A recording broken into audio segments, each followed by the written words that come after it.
गुलाबो सिताबो देख लेते उससे अच्छा। मेरे पास वन टाइम टाइम नहीं रहता मूवी। देखने का।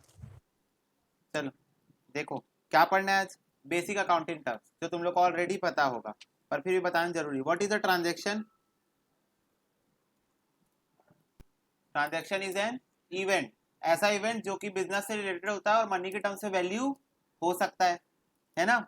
तो transaction is an event in terms of money जो कि फाइनेंशियल पोजीशन बताते हैं एक पर्सन की। और कैश ट्रांजैक्शन, क्रेडिट ट्रांजैक्शन, दो टाइप के ट्रांजैक्शन होते हैं। मैं बता दिया, कैश ट्रांजैक्शन क्या होता है जिसमें मनी एक्सचेंज होती है।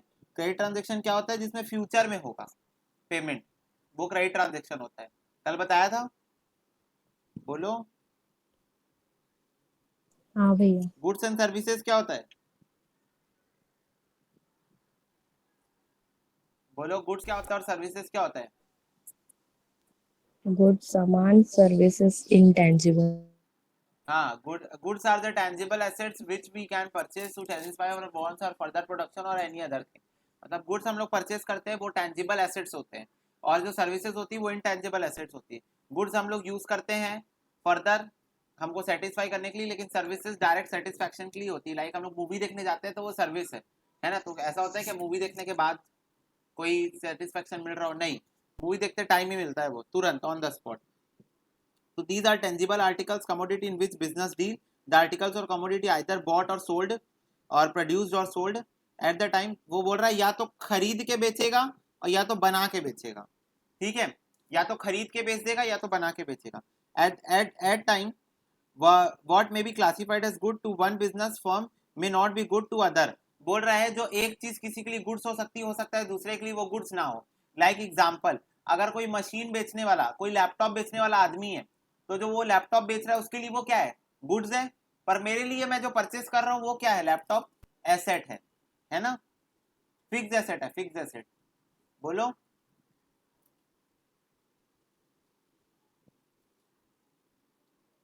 Hello hello. हाँ भैया। हाँ, समझ में आया कि मैं लैपटॉप परचेस कर रहा हूँ, मेरे लिए फिक्स एसेट्स है। पर जो मेरे को बेचा दुकानदार उसके लिए तो वो स्टॉक था, उसके लिए तो वो गुड्स था, उसके लिए वो स्टॉक था। ठीक है, फिर बोल रहा है example, for a machine manufacturing company the machines are goods as they, अच्छा वही चीज दी है। और services are intangible in nature which are rendered with और without objective of earning profit. ठीक है, तो ये सर्विसेज इंटेंजिबल एसेट। प्रॉफिट क्या होता है? Revenue income, excess of revenue income over revenue expenses. मतलब revenue expenses minus revenue income करो तो प्रॉफिट कहलाता है। लॉस क्या होता है? जब एक्सपेंसेस इनकम से ज्यादा हो जाते हैं तो लॉस हो जाता है ना? एक्सपेंसेस जब इनकम से ज्यादा हो जाते हैं तो लॉस हो जाता है। एसेट्स क्या होते हैं? एसेट्स सोर्स होते हैं, रिसोर्सेज होते हैं जो कि एक बिजनेस के पास होते हैं for the purpose of generating profit. जैसे कि मैं पढ़ाने के लिए एसेट्स यूज करता हूँ, आईपैड यूज करता हूँ, लैपटॉप यूज करता हूँ, कैमरा यूज करता हूँ, वाईफाई यूज करता हूँ, तो ये सब मेरे एसेट्स हैं जो कि मेरे बिजनेस में मेरे को हेल्प करते हैं, बिजनेस को चलाने में हेल्प करते हैं। एसेट्स दो टाइप के होते हैं, टेंजिबल और इनटेंजिबल। टेंजिबल एसेट्स मतलब होता है विच कैन बी सीन और टच्ड। इनटेंजिबल एसेट होता है विच कैनॉट बी सीन और touched. Example, goodwill. Goodwill is an intangible asset. पर ऐसे टेंजिबल एसेट के तो हजारों एग्जाम्पल है, मशीनरी, प्लांट वांट, कुछ भी ले लो। ठीक है, लाइक प्लांट एंड मशीनरी। और लाइक ये देखो, इंटेंजिबल का एग्जांपल दिया, rights, goodwill, patents, trademarks, copyrights, brand equity, design. ये सारी चीजें क्या है? इंटेंजिबल एसेट्स का एग्जांपल है। ठीक है, गुडविल, ट्रेडमार्क, ये सब मेरी इंटेंजिबल एसेट होती है जिसको मैं देख नहीं सकता, जिसको मैं छू नहीं सकता, लेकिन आई कैन फील इट, मैं इसको फील कर सकता हूँ। क्लियर हुई इतनी बात? बोलो। हाँ भैया। हाँ, अब बताओ करेंट एसेट हाँ क्या भैया। होता है? What is current asset? Current asset, जो एक अकाउंटिंग पीरियड के अंदर हो। हाँ, जो कैश, वन अकाउंटिंग पीरियड के अंदर कैश में कन्वर्ट स्टॉक। हो जाएगा।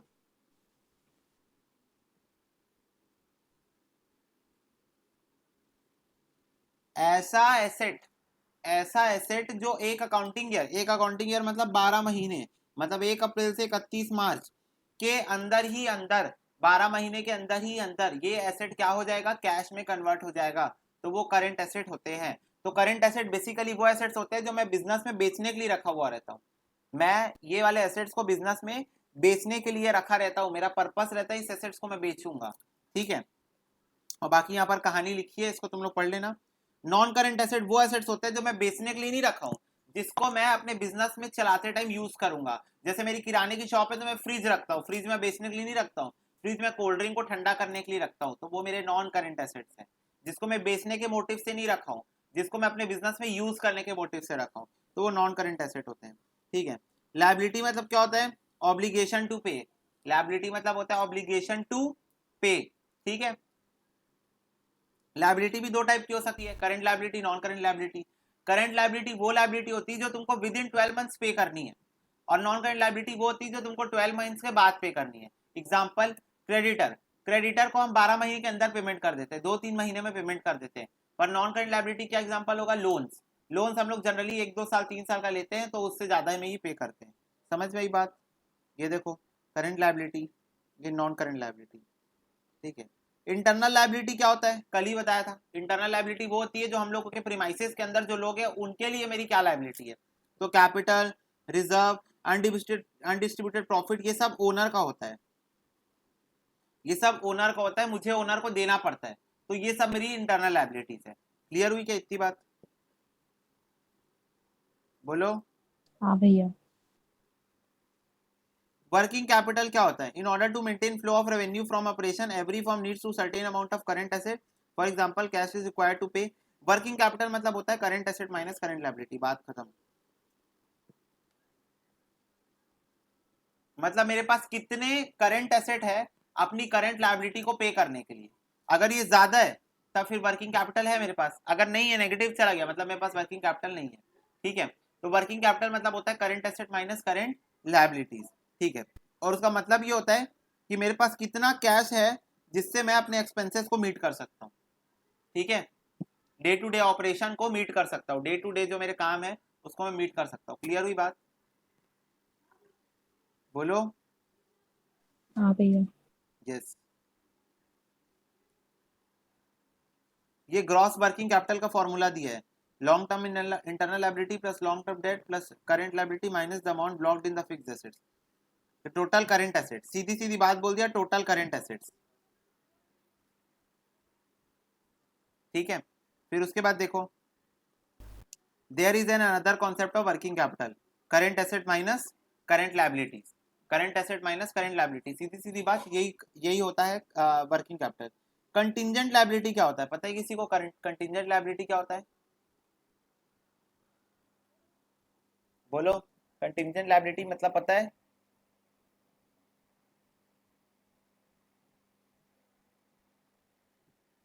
नहीं पता? कैश फ्लो में आखिरी में नीचे में लिख देते अनएक्सपेक्टेड थे। होती है जो यस, अनएक्सपेक्टेड या अनफोर्सीन लाइबिलिटीज। लायबिलिटीज। हाँ। लाइक मान लो मैंने कोई कोर्ट केस किया, अब कोर्ट केस जो मैंने किया उसका भी डिसीजन नहीं आया, पर बात कुछ ऐसी है कि अगर डिसीजन मेरे फेवर में आया तो सामने वाली पार्टी मेरे को पैसा देगी, पर अगर डिसीजन मेरे अगेंस्ट में आ गया बाई चांस तो मुझे सामने वाली पार्टी को पैसा देना पड़ेगा। तो क्या एक ऐसी लायबिलिटी है जो फ्यूचर में हो भी सकती है और नहीं भी हो सकती है? मतलब मे और मे नॉट वाली सिचुएशन है, मे और मे नॉट वाली सिचुएशन है, तो ऐसी लायबिलिटीज को कंटिंजेंट लायबिलिटी बोल सकते हैं, जो फ्यूचर में अराइज हो भी सकती है, नहीं भी हो सकती है। ऐसी लायबिलिटी को हम बुक्स ऑफ अकाउंट्स के अंदर नहीं दिखाते हैं, हम इसको नोट्स टू अकाउंट्स के अंदर दिखाते हैं, ठीक है। ऐसी लायबिलिटी को हम कहाँ दिखाते हैं? नोट्स टू अकाउंट्स के अंदर दिखाते हैं। समझ में आई क्या बात? बोलो। हाँ भैया। हाँ, देखो फिर कैपिटल और ड्राइंग्स दिया है, ये तो तुमको पता है क्या होता है कैपिटल।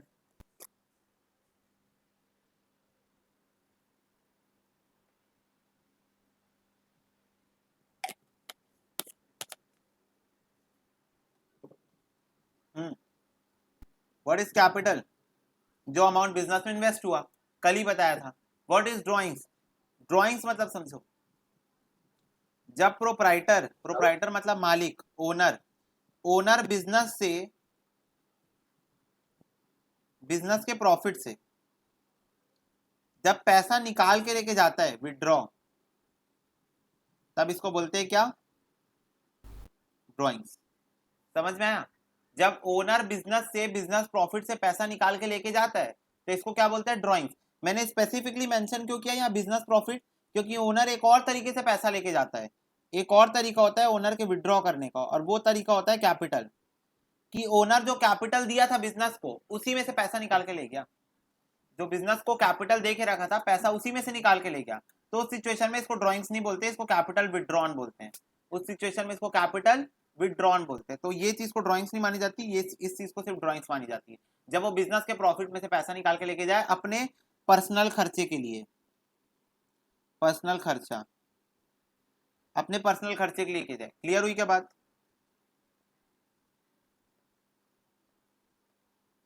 बोलो।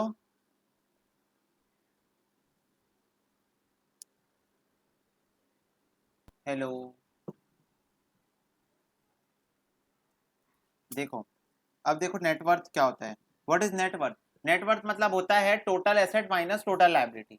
बात खत्म, ये सब तो फॉर्मूला बेस्ड चीजें।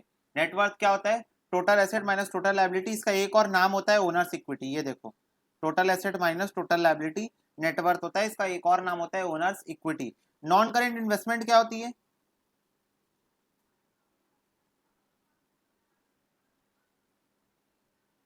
बोलो। एक साल से ऊपर की इन्वेस्टमेंट। यस, ऐसी इन्वेस्टमेंट जो मैं खरीद के रखा हूं, जो मैं एक साल से ज्यादा, मतलब मैं होल्ड करके रखूंगा। I am going to hold this investment, I am going to hold this investment. तो होती है non current investment. Current investment वो होती है जिसको मैं होल्ड करके नहीं रखूंगा, जिसको मैं 12 महीने में, 12 महीने, अच्छा ये तो एग्जाम्पल दिया है, सॉरी, 12 महीने के अंदर, मतलब इसी अकाउंटिंग पीरियड के अंदर 12 महीने के अंदर मैं इसको सेल करने के लिए खरीदा हूं, तो वो होता है करेंट इन्वेस्टमेंट। डेटर कौन होता है? जिससे मेरे को पैसा मिलेगा। मैंने सेल किया क्रेडिट में, मैंने क्रेडिट में किसी को सेल किया, बाद में वो मेरे को पैसा देगा नहीं देगा? बोलो, देगा नहीं देगा? देगा। देगा। तो वो मेरा डेटर होता है। डेटर के यहाँ पर टाइप्स दिए, गुड डेट्स मतलब जो पक्का पैसा देंगे, डाउटफुल डेट्स जो पैसा नहीं देंगे ऐसा मेरे को लग रहा है, ठीक है, और बैड डेट्स जो जिनसे पैसा कभी नहीं मिलेगा, जिनसे पैसा कभी नहीं मिलेगा। ये टर्म मेरे लिए बहुत खराब है, बैड डेट्स। पिछले साल, या फिर ये बोल सकते हैं पिछले साल बहुत खराब था, पिछले साल बैड डेट्स किए कुछ नालायक बच्चे। देखो नेक्स्ट है क्रेडिटर्स। कोर्स खत्म होने के बाद भगते हैं, पता है, ऐसा दिमागदार भरोसा करके उनको वो करो, क्या बोलते हैं, एडमिशन दे दो, और फिर कोर्स खत्म होने के बाद भगते हैं ऐसे। और फिर उसके बाद प्रोविजन बनाओ ना तो पहले। अरे नहीं तो, अरे देखो क्रेडिटर कौन होता है? क्रेडिटर जिससे मैं क्रेडिट में परचेज किया हूँ, जिससे मैं क्रेडिट में परचेज किया हूँ। अब मैं उससे क्रेडिट में परचेज किया हूँ तो मुझे उसको बाद में पेमेंट करना पड़ेगा, तो वो होता है क्रेडिटर, जिसको हम सप्लायर भी बोलते हैं। कैपिटल एक्सपेंडिचर क्या होता है? वो खर्चा जो मैं एसेट परचेज करने के लिए करता हूँ, एसेट परचेज करने के लिए जो बड़ा खर्चा करता हूँ, बड़ा अमाउंट, लाखों रुपए का अमाउंट, बड़ा एसेट खरीदने के लिए जो खर्चा करता हूँ वो होता है कैपिटल एक्सपेंडिचर। रेवेन्यू एक्सपेंडिचर क्या होता है? जो डे टू डे खर्चा होता है, लाइक इलेक्ट्रिसिटी, सैलरी, ये सब डे टू डे खर्चे, चाय पानी है ना, बिजनेस में हो रहा है, वो रेवेन्यू नेचर के एक्सपेंसेस है, छोटे मोटे होते हैं और रेकरिंग नेचर के होते हैं, बार बार होते हैं, बार बार होते हैं। ये कैपिटल एक्सपेंडिचर बार बार नहीं होते हैं, बार बार कभी साल में 2, 5, 10 साल में एक बार होते हैं, ठीक है। तो देखो ये फिक्स एसेट खरीदने के लिए खर्चा होता है, long term profit earning motive रहता है, ठीक है। एग्जाम्पल में तुमको दिया है paid to buy computer for office, ठीक है, और ये रेवेन्यू नेचर होता है, ये एक्सपेंडिचर इनकर्ड होता है करेंट पीरियड के लिए, मतलब अभी जो पीरियड चल रहा है सिर्फ उसी पीरियड में लैप्स हो जाएगा, ठीक है, और बेनिफिट जो है वो इसी साल एग्जॉस्ट हो जाता है। रेवेन्यू नेचर 1 मार्क्स का क्वेश्चन बन सकता है कि किस एक्सपेंडिचर का जो वो है फायदा वो इसी साल लैप्स हो जाता है, तो रेवेन्यू एक्सपेंडिचर का हो जाता है, ठीक है। Like example salary, wages, insurance, repairs, यही सब। बैलेंस शीट क्या होती है? It is a statement which shows asset and liability position of the business, ठीक है। फाइनेंशियल पोजीशन ऐसा पर्टिकुलर डेट, इसमें एसेट लायबिलिटी होती है, कैपिटल होता है, ये सब कहानी दी है। ये सब तो हल्का फुल्का भैया एकदम, तो बन ही जाए ऐसा। प्रॉफिट एंड लॉस अकाउंट क्या होता है? प्रॉफिट एंड लॉस अकाउंट वो होता है जो रेवेन्यू अर्न हुआ और जो एक्सपेंसेस जो इनकर्ड हुआ उसका नेट अमाउंट निकाल के मेरे को बताता है मंथली, क्वार्टरली, हाफ ईयरली और ईयरली बेसिस में कि मैंने कितना प्रॉफिट या लॉस कमाया है, ठीक है। मैंने कितना प्रॉफिट या लॉस पूरे साल में कमाया है, या पूरे महीने में कमाया, या क्वार्टर में कमाया है, या आधे साल में कमाया है, अब वो अपने अपने ऊपर डिपेंड करता है, कई लोग मंथली निकालते हैं, कई लोग क्वार्टरली, कई लोग हाफ ईयरली, और जनरली मैक्सिमम लोग 95% लोग एनुअली निकालते हैं। फिर आया ट्रेड डिस्काउंट। ट्रेड डिस्काउंट क्या होता है? जैसे तुम गए होगे शॉप के Goods सामने में देते पैंटलून्स, हाँ पैंटलून्स गए होगे तो उसमें लिखा था फ्लैट 20% ऑफ सीजन सेल, ठीक है, तो ये होता है ट्रेड डिस्काउंट, जो सबको मिलता है, जो कस्टमर को अट्रैक्ट करने के लिए किया जाता है, कस्टमर को अट्रैक्ट करने के लिए किया जाता है ट्रेड डिस्काउंट, है ना, ताकि तुम पैंटलून्स में घुसो, ठीक है। 20, वैसे पैंटलून्स वाले मेरे को वो नहीं किए हैं, स्पॉन्सर नहीं किए हैं, मैं बस ऐसे ही बोल दिया, वो याद आया तो, ठीक है। तो तुमको अट्रैक्ट करने के लिए किया जाता है और सबको मिलता है, और क्यों मिलता है? कस्टमर को अट्रैक्ट करने के लिए, ठीक है।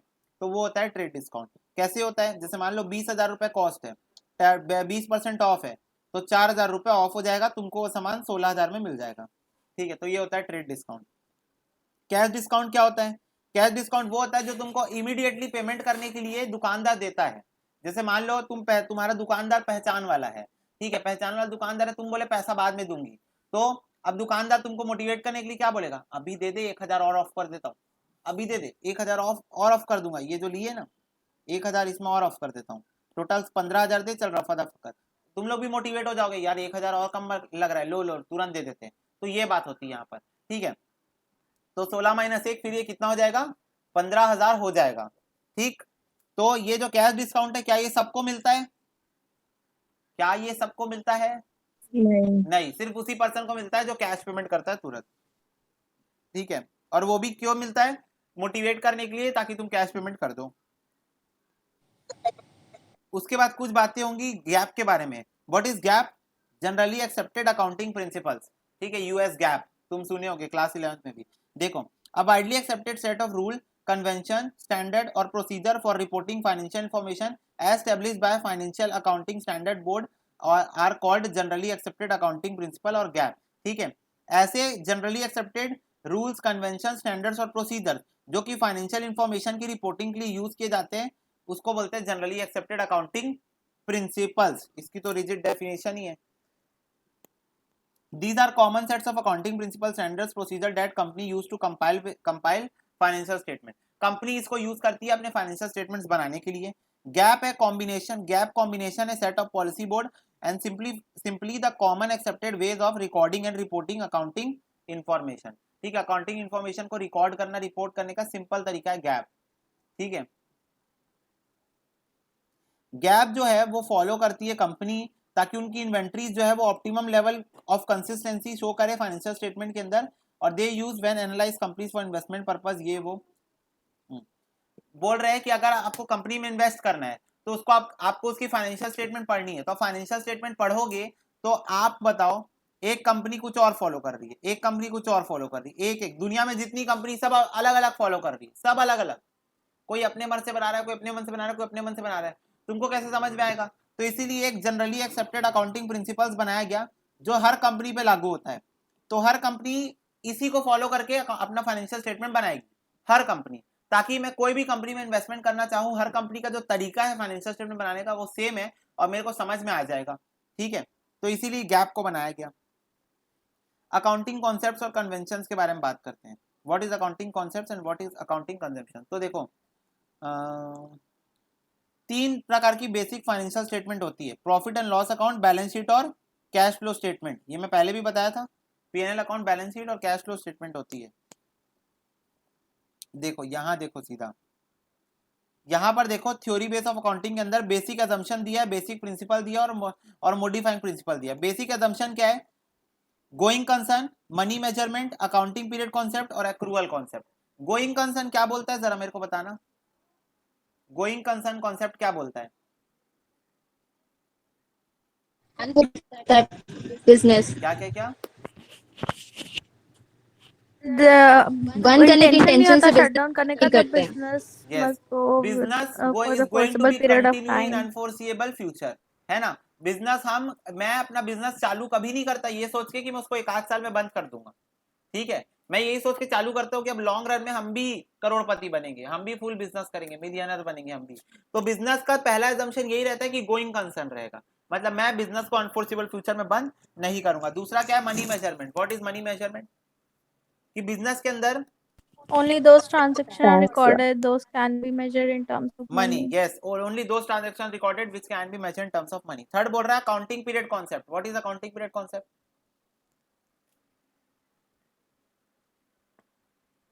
बिजनेस को अकाउंटिंग पीरियड में डिवाइड किया गया है 1 ईयर के. यस. अब ये अकाउंटिंग पीरियड हर हाँ बिजनेस अपने अपने हिसाब से डिसाइड कर हाँ सकती है. कोई 1 हफ्ता, कोई 1 महीना, कोई आधा साल, 1 साल, जितना रखना है रखो. लेकिन generally most of the peoples 99% of the peoples accounting period जो है वो 1 ईयर का ही फॉलो करते हैं. और वो भी 1 ईयर का फॉलो करते हैं 1 अप्रैल से 31 मार्च. रीजन ये है क्योंकि इनकम टैक्स वालों से गवर्नमेंट के साथ इनकम टैक्स डेट के साथ वो करते आसानी से बनता है. क्या बोलते हैं उसको, मैच करते हुए, कोइंसाइड करते हुए और आसानी से बनता है. इस वजह से accrual concept. What is accrual concept? पढ़ के आए हैं. एक्रूअल कॉन्सेप्ट मतलब जब ट्रांजैक्शन हुआ जब देख होता लो. है तभी तुरंत रिकॉर्ड एंट्री करना पास करो. चाहिए. हाँ, हम लोग को पैसा मिला नहीं मिला उससे कोई मतलब नहीं है. ठीक है. फिर बोल रहा है बेसिक प्रिंसिपल. चलो नीचे से डिस्कस कराते हैं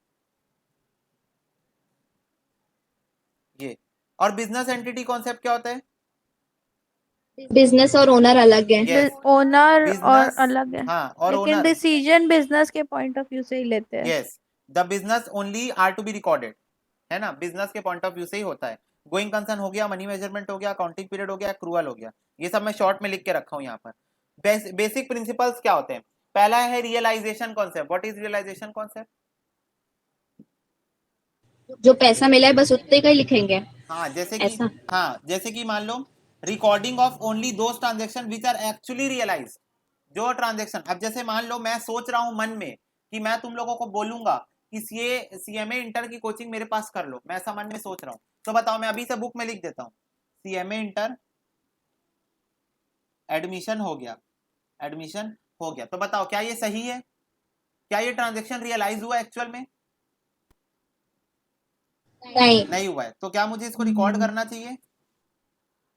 नहीं. तो इसीलिए जब ट्रांजैक्शन हो जाए तभी रिकॉर्ड करो. फॉर एग्जांपल सेल, और या फिर मान लो तुम लोग मेरे को बोल दिए चलो इंटर हम लोग पढ़ेंगे आपसे. मैं बोला इंटर पढ़ाऊंगा, तुम लोग बोले इंटर पढ़ोगे. ठीक है, ये भी हो गया. इस सिचुएशन में भी नहीं रिकॉर्ड करूंगा. कब तक रिकॉर्ड नहीं करूंगा? जब तक कोचिंग चालू ना हो जाए, जब तक फीस की फर्स्ट इंस्टॉलमेंट ना पे हो जाए, जब तक डॉक्यूमेंट फॉर्म फिलअप ना हो जाए, तब तक इसको रियलाइज नहीं माना जाएगा, है ना. बोलो. सही बात है. देखो, सेल और profit on sale will be taken into account when only money realised either cash और लीगल ओनरशिप में ट्रांसफर. बोल रहा है या तो कैश मिल जाए और या तो लीगल हो, मतलब या तो कोचिंग स्टार्ट हो जाए और या तो तुम फीस पेमेंट कर दो अभी से. अभी से फीस पेमेंट कर दो. लो इंटर की फीस हमारी बुकिंग कर ली हम लोग सीट. तो उस सिचुएशन में भी ट्रांजेक्शन हो गया है. और या तो फिर मैं कोचिंग स्टार्ट कर दूं, पैसा अभी फीस पेमेंट नहीं किया पर मैं कोचिंग स्टार्ट कर दूं, मतलब हम दोनों में से किसी भी एक तरफ से इनिशिएट हो जाए, तो फिर क्या हो जाएगा? मान लिया जाएगा रियलाइज हो गया. मैचिंग कॉन्सेप्ट क्या बोलता है? कि तुम एक्सपेंस को, रेवेन्यू एक्सपेंसेस मैच. हाँ, एक्सपेंस को इनकम के अगेंस्ट में मैच करो कि जो एक्सपेंस और इनकम है वो इसी फाइनेंशियल ईयर के होने चाहिए और इसी फाइनेंशियल ईयर के तुम कंसीडर करोगे. मान लो मैंने कोई एक्सपेंस कर दिया जिसका प्रॉफिट मेरे को अगले साल मिलने वाला है, तो क्या मैं उसको 1 साल लूंगा कि अगले साल लूंगा? अगले साल. मैंने वाईफाई का 1 साल का रिचार्ज करा लिया. मैं बोला लॉकडाउन नहीं हटने वाला है, अब तो ऑनलाइन क्लास चलेगी, वाईफाई 1 साल का रिचार्ज करा लिया. तो एक बात बताओ, अभी साल खत्म होने में जुलाई, अगस्त, सितंबर, अक्टूबर, नवंबर, दिसंबर, जनवरी, फरवरी, मार्च, कुछ 9 महीने बचे हैं. ठीक है, तो बताओ 9 महीने का एक्सपेंस इस साल चार्ज करूंगा, लेकिन बचे हुए 3 महीने का कब चार्ज करूंगा? अगले साल. अगले साल. यस, तो वो होता है matching concept. Full disclosure concept मतलब खुली किताब बन जाओ, है ना. क्या मटेरियल टैक्स डिस्क्लोज करना होता है. Yes, all significant information must be disclose. और ये सिग्निफिकेंट वर्ड का मतलब बड़ा है, इसका मतलब होता है मटेरियलिटी, जो मैं आगे समझाऊंगा. ठीक है, तो हर वो सिग्निफिकेंट इंफॉर्मेशन आपको डिस्क्लोज करना है. सिग्निफिकेंट मतलब अभी बता देता हूं. सिग्निफिकेंट मतलब होता है ऐसे आइटम्स फाइनेंशियल स्टेटमेंट के अंदर जो आपकी डिसीजन मेकिंग को इंपैक्ट डाल सकते हैं. मतलब आप अगर वो आइटम आपको मिल गया तो आपकी डिसीजन मेकिंग चेंज हो सकती है, या हो सकता है कुछ और हो जो पहले ले रहे थे उससे अलग हो. तो ऐसे आइटम क्या होते हैं? सिग्निफिकेंट होते हैं. ठीक है. डुअलिटी कॉन्सेप्ट क्या बोलता है कि हर ट्रांजैक्शन के 2 एस्पेक्ट होते हैं, डेबिट और क्रेडिट, है ना. हाँ. वेरिफिएबल ऑब्जेक्ट एविडेंस कॉन्सेप्ट क्या होता है? कैश मेमो और वो सब Yes. देखते हैं हाँ, हर ट्रांजेक्शन अकाउंट्स का बिल वेरीफाई करने देखूंगा, के हर लिए। ट्रांजेक्शन का कैश मेमो देखूंगा, हर ट्रांजेक्शन का इनवॉइस देखूंगा, हर चीज का, ठीक है, हर चीज का पेमेंट का वो देखूंगा। तो वो होता है, मतलब हर ट्रांजेक्शन को मैं वेरीफाई करूंगा किसी एविडेंस से, और एविडेंस क्या होता है? बिल, वाउचर, यही सब होता है, ठीक है। हिस्टोरिकल कॉस्ट कॉन्सेप्ट क्या होता है? ओरिजिनल कॉस्ट पे एक्चुअल एसेट कॉस्ट जो है रिकॉर्ड वो होते ही हैं। रिकॉर्ड करते हैं, यस, जो चेंज होता है तो एसेट की वो ओरिजिनल बाद में वैल्यू नहीं थी, करता। मान लो मैं एसेट 2 लाख का परचेज किया था, आज उसकी मार्केट वैल्यू 10 लाख हो गई है, ठीक है, तो मैं 2 लाख में रिकॉर्ड करूंगा, 10 लाख में रिकॉर्ड करूंगा? 2 लाख में 2 रिकॉर्ड लाख। करूंगा। यस, जो एसेट की ओरिजिनल वैल्यू जिसने में मैं परचेज किया था, मैं वही लिखूंगा, ठीक है। जबकि पार्टनरशिप में तुम रीवैल्यूएशन का कॉन्सेप्ट पढ़े हो, पर ये हिस्टोरिकल कॉस्ट कॉन्सेप्ट बोलता है कि जितने में तुम परचेज किए थे तुम उतना ही लिखो, ठीक है। बैलेंस शीट इक्वेशन कॉन्सेप्ट मतलब अकाउंटिंग इक्वेशन। अकाउंटिंग इक्वेशन क्या बोलता है? Asset is equal to, capital plus liability. Yes, asset is equal to equity plus external liability लिखा है, इक्विटी मतलब कैपिटल ही होता है। Asset is equal to capital plus liability, ये बोलता है मेरा अकाउंटिंग इक्वेशन, ठीक है। तो ये वाला बात यहाँ पर वो कर रहा है कि बैलेंस शीट के कोई इक्वेशन होते हैं, ठीक है। अभी आया मॉडिफाइंग प्रिंसिपल। मॉडिफाइंग प्रिंसिपल में सबसे पहला और सबसे इंपॉर्टेंट है मटेरियलिटी प्रिंसिपल। मटेरियलिटी मतलब क्या होता है? दोज आइटम्स हाँ, which can impact your decision making, ठीक है। ऐसे आइटम जो आपके डिसीजन मेकिंग में इंपैक्ट डाल सकते हैं उसको क्या बोलते हैं? Materiality, material items, material items of financial statement, ठीक है। मतलब एक बात बताओ, पूरे साल का मैं अकाउंटिंग चेक कर रहा था, मेरे को 3 रुपए का घपला मिला, क्या ये मटेरियल है? बोलो।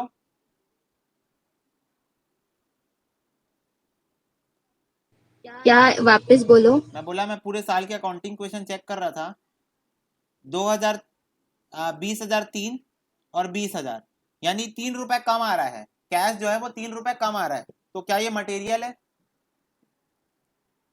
हाँ, मटेरियल है 3 रुपए? क्योंकि बिजनेस का ही है ना, तो बिजनेस का है, पर 3 रुपए मेरी डिसीजन मेकिंग में इंपैक्ट डाल सकता है। हाँ, नहीं वो नहीं डालेगा। हाँ, तो हाँ, मटेरियल कैसे हुआ? सिर्फ वही आइटम कंसिडर करते हैं जो मेरी डिसीजन मेकिंग में इंपैक्ट डाल सके, तो दिस इज नॉट मटेरियल, क्योंकि मेरी डिसीजन मेकिंग में इंपैक्ट नहीं डाल सकता। पर 3 रुपए का खर्चा डेली है, 3 रुपए का घपला डेली, मतलब साल के 365 दिन 3 रुपए का घपला है, रोज 3 रुपए का घपला है, और पिछले 5 साल से ये घपला चलते हुए आ रहा है, क्या ये मटेरियल है? हाँ, 3 रुपए डेली, हाँ यानी भैया। 365 डेज, और पिछले 5 साल से चलते आ रहा है, क्या ये मटेरियल होगा मेरे लिए? बोलो। हाँ होगा। हाँ, वैसे ही देखो, मैं जीएसटी रिटर्न जब चेक कर रहा था तो मैं देखा 2001 रुपए और 2000 रुपए, 1 रुपए की कमी है, क्या ये मटेरियल है मेरे लिए? नहीं, नहीं, नहीं है, बहुत छोटा सा अमाउंट है, पर ये मटेरियल है। पूछो क्यों है मटेरियल? पूछो। क्यों है? क्योंकि बेटा ये लीगल काम है, और ये गवर्नमेंट से रिलेटेड लीगल काम है, टैक्स पेमेंट का काम है। टैक्स में तुम 1 रुपए का भी इधर उधर किए ना, तुम्हारे ऊपर तुरंत आ जाएंगे जीएसटी ऑफिसर्स लोग, चल बेटा कैसे घपला, 1 रुपए कहाँ है, 1 रुपए बता हमारा, तुरंत। ये लीगल काम है। तो कुछ ट्रांजेक्शन अपनी नेचर के कारण भी मटेरियल हो जाते हैं। जैसे एक बात बताओ, तुम्हारे घर में 5 रुपए का सिक्का घूम गया, 5 रुपए का सिक्का घूम गया, तो क्या ये मटेरियल होगा? तुम्हारे घर में 5 रुपए का सिक्का घूम गया है तो होगा मटेरियल? हाँ होगा, हाँ मेरे लिए होगा। चुप रहे, मेरे लिए तो भी होगा। नहीं होगा मटेरियल, ठीक है। प्रैक्टिकली बात करें तो 5 रुपए का सिक्का घूम रहा मेरे है, इज लिए नॉट है भाई। मटेरियल। पर 5 रुपए का वो सिक्का घूम गया जो तुम्हारे पूर्वज, तुम्हारे परदादा जी का सिक्का था, और उसके पीछे परदादा जी का नाम लिखा हुआ था, और क्या बोलते हैं, परदादा जी अपनी आखिरी सांसों में उसको अपने मुट्ठी में रखे हुए थे, और वो बहुत इंपॉर्टेंट है तुम्हारे घर के लिए, वो सिक्का घूम गया, क्या ये मटेरियल है? मेरे लिए नहीं है। ठीक, ठीक है। तो बेसिकली देखा जाए तो ये वाला जो ट्रांजेक्शन है परदादा का सिक्का, वो अपने नेचर के कारण मटेरियल हो गया, क्योंकि उसका नेचर ऐसा था कि हमारी फैमिली की वो पीढ़ी को बिलोंग करता है, तो उस वजह से वो 5 रुपए का सिक्का मटेरियल हो गया, पर ये वाला सिक्का मटेरियल नहीं रहा। तो कुछ ट्रांजेक्शन अपने नेचर के कारण भी मटेरियल होते हैं, लाइक मैं ये जीएसटी का एग्जांपल दिया, ठीक है। तो मटेरियलिटी समझ में आ गई है। हाँ भैया। हाँ अब भैया। अब देखो, और वो बिजनेस टू बिजनेस भी डिपेंड करते हैं। अंबानी के लिए 1 लाख रुपए का घपला मटेरियल है क्या? नहीं। नहीं। पर किराना वाले, ये नुक्कड़ में जो किराने की दुकान है, उसके 1 लाख रुपए घपला हो गया, क्या उसके लिए मटेरियल होगा?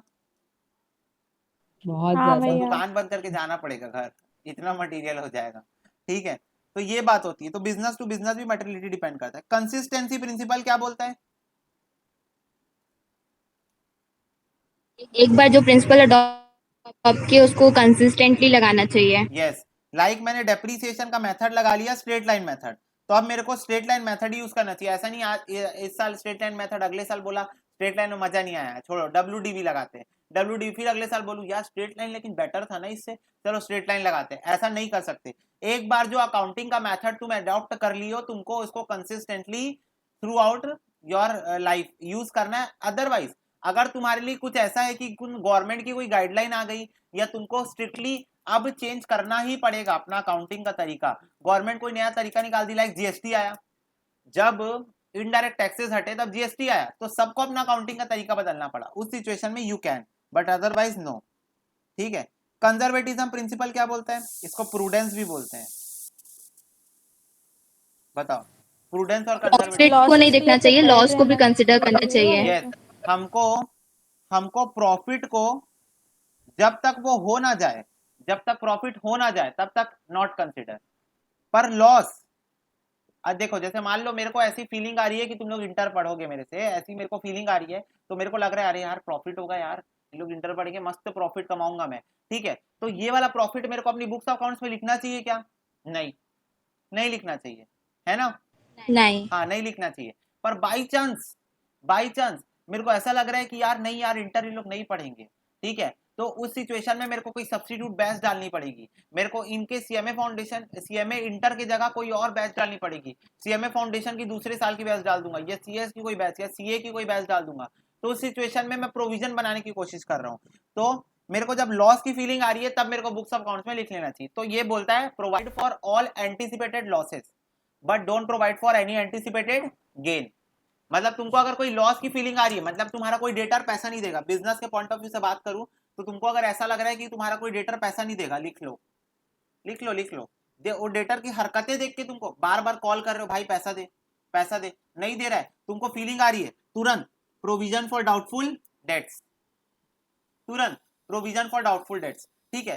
पर तुमको फीलिंग आ रही है, नहीं आ रही है, डेटर तो पैसा देगा यार, अच्छा आदमी है, तो सबको पेमेंट करता है, इसका ट्रैक रिकॉर्ड अच्छा है, उसको मत लिखना। जब तक पैसा नहीं दे देता तब तक मत लिखना। लेकिन अगर ऐसा लग रहा है नहीं देगा तो प्रोविजन बनाओ। क्लियर हुई बात? तो ये होता है प्रूडेंस और कंजर्वेटिज्म प्रिंसिपल। नेक्स्ट है timeliness concept. What is timeliness concept? बोलो। ये टाइम, यही नाम है इसका कि और कुछ भी नाम है? टाइमलीनेस ही है, ये हम लोग नहीं पढ़े हैं। ये सीएमए में होगा। अरे टाइमलीनेस मतलब होता है जब जो ट्रांजेक्शन हो जाए उसी टाइम उसको तुरंत रिकॉर्ड करो, लेट मत करो, रिकॉर्डिंग तुरंत करो। मतलब व्हेन द ट्रांजेक्शन तो इनकर्ड, अक्रूवल वाला हो गया ना? When the transaction incurred you have to immediately record it in the books of account। तो बोल रहा है every transaction must be recorded in proper time। normally when the transaction made the same time उसको record कर दो। in short transaction recorded date wise in the books, delay in recording may lead to manipulation, misplacement, voucher, misappropriation etc of cash and goods। बोल रहा है अगर delay करोगे तो उससे फ्रॉड होने के चांसेस है, कैश गुड्स ये सब के फ्रॉड होने के, मिसप्लेसमेंट के, मिस एप्रोप्रिएशन के चांसेस है। तो इसलिए जब ट्रांजेक्शन होता है उसको तुरंत रिकॉर्ड करो। समझ में आया? बोलो। हाँ। लास्ट है इंडस्ट्री प्रैक्टिस। इंडस्ट्री प्रैक्टिस भी तुमको नहीं पड़ेगा, पता होगा। as there are different types of industries, each industry has its own characteristics and features। there may be seasonal industry also। every industry follow the principle and assumption of accounting to perform their own activities। some of them follow the principle, concepts and convention in a modified way। the accounting practice which has always prevailed in the industry is followed by example electric supply company, insurance company maintain their accounting in a specific manner। insurance company prepare revenue accounts as certain profit and loss, not profit and loss accounts। ये बोल रहा है कि बहुत सारे type की industry होती है मार्केट में। सीजनल इंडस्ट्रीज होती है जो सिर्फ ठंडी के सीजन में स्वेटर बनाती है, फिर बंद हो जाती है, फिर अगले संडे फिर जैसे गन्ना रस वाले होते हैं, गन्ना रस वाले सिर्फ गर्मी में दुकान खोलते हैं, बाकी समय बंद रहती है दुकान, और अगले साल वही भैया फिर गन्ना रस की दुकान खोल लेते हैं। तो अलग अलग इंडस्ट्री होती है, तो हर इंडस्ट्री के अकाउंटिंग के तरीके अलग अलग होते हैं। कुछ प्रिंसिपल्स, कॉन्सेप्ट, कन्वेंशन को पार्शली ले लेते हैं, मैनिपुलेट करके ले लेते हैं, मॉडिफाई करके ले लेते हैं, अलाउड है, फ्लेक्सिबल है अकाउंटिंग प्रिंसिपल्स, तो अलाउड है। और कुछ तो भाई प्रॉपर गाइडलाइंस बनी हुई है एक्ट के अंदर, जैसे बैंकिंग के लिए पूरी गाइडलाइंस बनी हुई बैंकिंग रेगुलेशन एक्ट के अंदर। तो वही चीज यहाँ पर बोल रहे हैं कि इलेक्ट्रिक कंपनी की अलग अकाउंटिंग होती है, इंश्योरेंस कंपनी की अलग अकाउंटिंग होती है, शायद इंटर में पढ़ोगे, ठीक है, स्पेसिफिक मैनर में, ठीक है, और वैसी बैंकिंग कंपनी की अलग अकाउंटिंग होती है। तो सबकी अलग अलग अकाउंटिंग होती है, ठीक है, सब अपने अपने हिसाब से करते हैं, अपना अपना फॉर्मेट बना के रखे, अपना अपना तरीका बना के रखे अकाउंटिंग का। तो वही बोल रहा है इंडस्ट्री प्रैक्टिस, मतलब हर इंडस्ट्री अपने अपने हिसाब से अपने अपने तरीके से एक बेसिक रूल बना के रखी है और उसी में अकाउंटिंग करती है। समझ में आई बात? हाँ भैया। हाँ, तो ये बात हुई। तो इसके साथ तुम्हारा ये वाला चैप्टर होता है समाप्त, और अब हमको करने हैं क्वेश्चंस। ये देखो, ये है questions. Questions now we have to solve. तो पढ़ते जाओ और क्वेश्चन सॉल्व करते जाओ।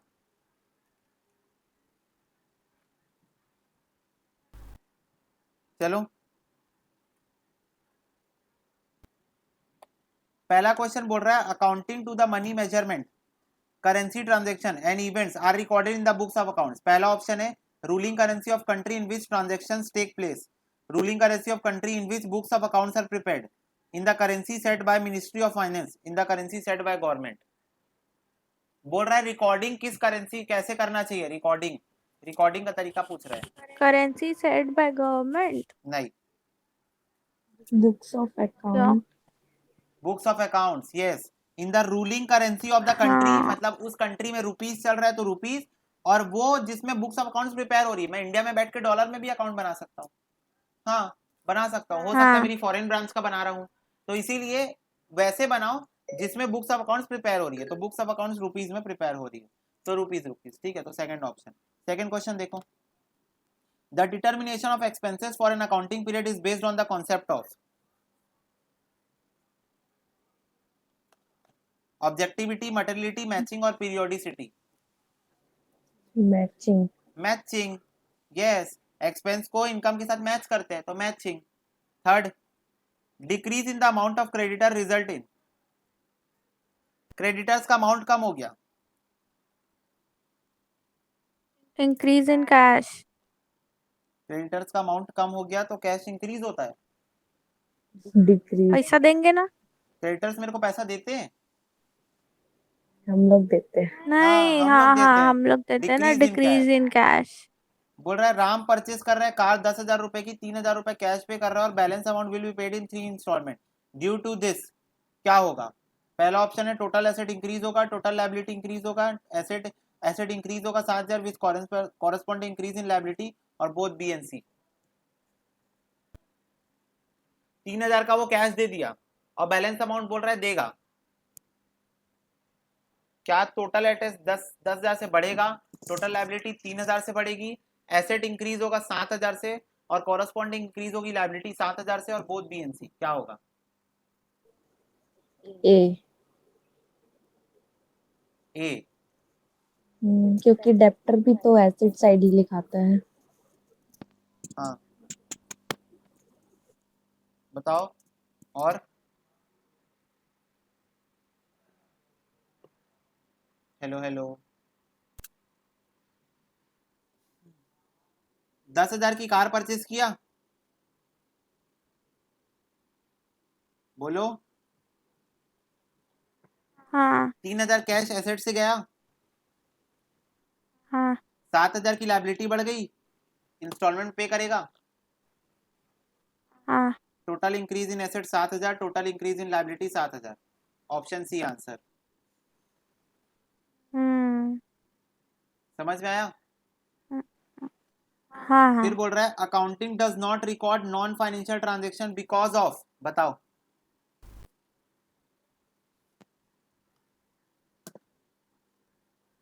Money measurement, yes, money measurement concept. Money measurement concept के कारण वो नॉन फाइनेंशियल ट्रांजेक्शंस को रिकॉर्ड नहीं करता है। बताओ provision for doubtful debts as made as पर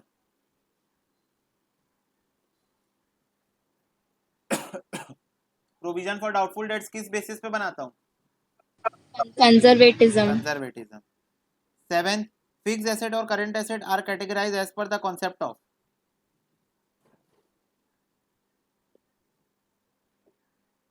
गोइंग कॉन्सेप्ट हाँ going concern going concern. Yes, कि मेरा जो बिजनेस है वो अनफोर्सिएबल फ्यूचर तक चलेगा, तो जो 1 साल के अंदर एसेट होंगे वो करंट एसेट है, जो 1 साल से ज्यादा होंगे वो फिक्स एसेट्स है, तो गोइंग कंसर्न के बेसिस पे होता है। ठीक है। 8th वाला omission of पैसे and showing the round figures in financial statement is based on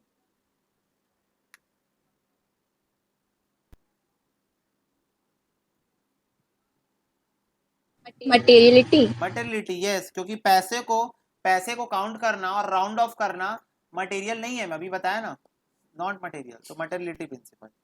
बोल रहा है income tax of sold trader paid is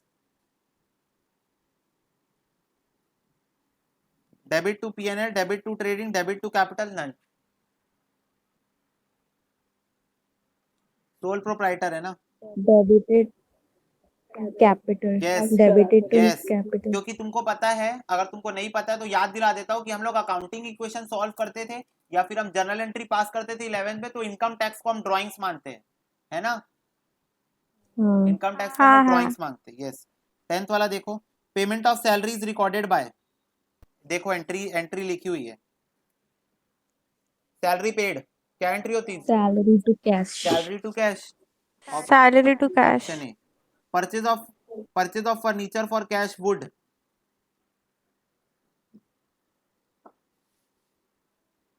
furniture cash में परचेज किया, क्या होगा? Increase fixed asset or reduce current asset. Yes, पहला ही option होगा, कैश कम हुआ है एसेट बढ़ गया। Narration are given at the end of, Each general entry. यस। 13 जनरल एंट्री विच हाँ of the following is an example of personal account. अच्छा ये तो मैं बताया नहीं हूँ, personal real nominal account. Creditor.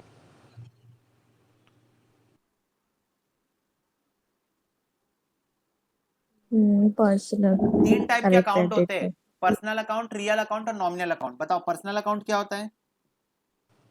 Name of person. It can be a real name of the person person और एन आर्टिफिशियल आर्टिफिशियल पर्सन कौन होता है? कोई कंपनी हो गई, तो कंपनी कौन है? Company artificial. रियल पर्सन कौन है? मैं, है ना, मैं, तुम लोग, हम लोग सब रियल पर्सन है। रियल अकाउंट क्या होता है? एसेट। Asset.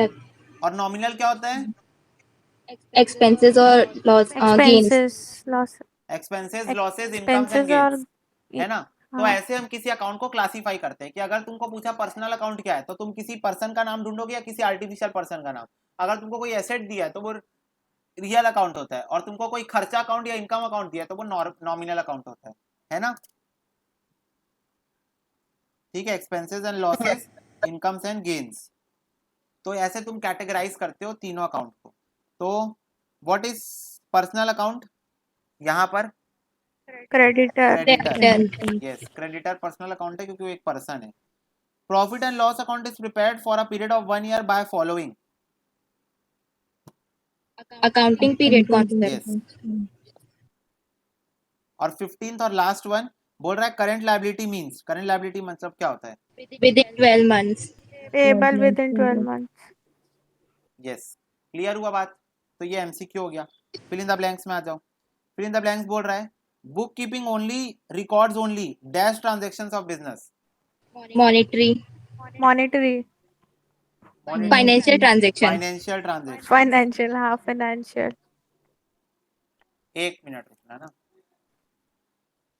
देखो नेक्स्ट क्या है, नेक्स्ट क्वेश्चन है it is generally assumed that the business will not liquidate in the near foreseeable future.